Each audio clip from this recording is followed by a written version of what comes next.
de Beauve est un homme des Lumières. Donc c'était un savant et il chercha toujours à rendre un service à l'humanité. Il s'était penché sur le chocolat, il a travaillé sur le chocolat pour en faire un produit agréable au goût, un produit excellent pour la santé, accessible à tous. Alors, Sulpice de Beauve, du fait des relations de son père, a pu être nommé relativement jeune pharmacien du roi à Versailles. Il s'est trouvé de fait en contact avec la famille royale quand elle était à Versailles et à Saint-Cloud. Il a travaillé sur le chocolat. Marie-Antoinette, autrichienne d'origine, était bien entendu une grande connaisseuse du chocolat à boire. Elle adorait ça. Et de leur rencontre est sorti un jour le premier chocolat à croquer. Je ne suis pas très aventurier quand je viens ici.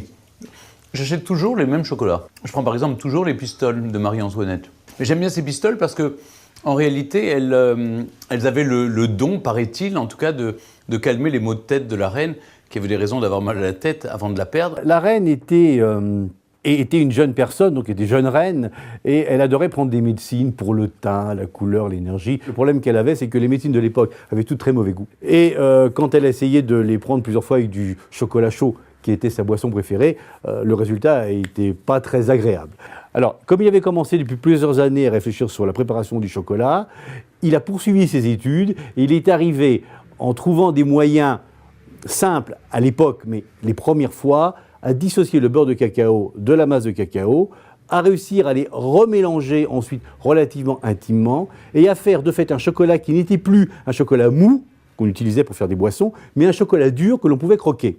De fait, dur veut dire froid, et il a donc mélangé les médecines de la reine avec ce chocolat froid, ce qui a permis à la reine de les prendre sans en sentir le mauvais goût et de découvrir en même temps le goût du chocolat. Alors Joséphine de Beauharnais a été une des grandes amies de Sulpice de Beauve et a beaucoup aidé Sulpice de Beauve dans ses recherches sur le cacao.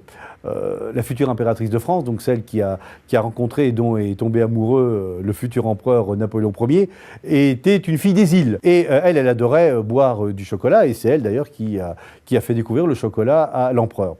Et à partir de 1794, quand la Révolution française est devenue un peu plus calme après la mort de Robespierre, elle a pu faire parvenir à Sulpice de Beauve des cacaos d'Amérique centrale, de nouveau sur lesquels il a pu continuer ses recherches et produire, bien entendu, d'abord pour Joséphine de Beauharnais et sa cour, puisqu'elle avait déjà une vraie cour, des produits à base de chocolat.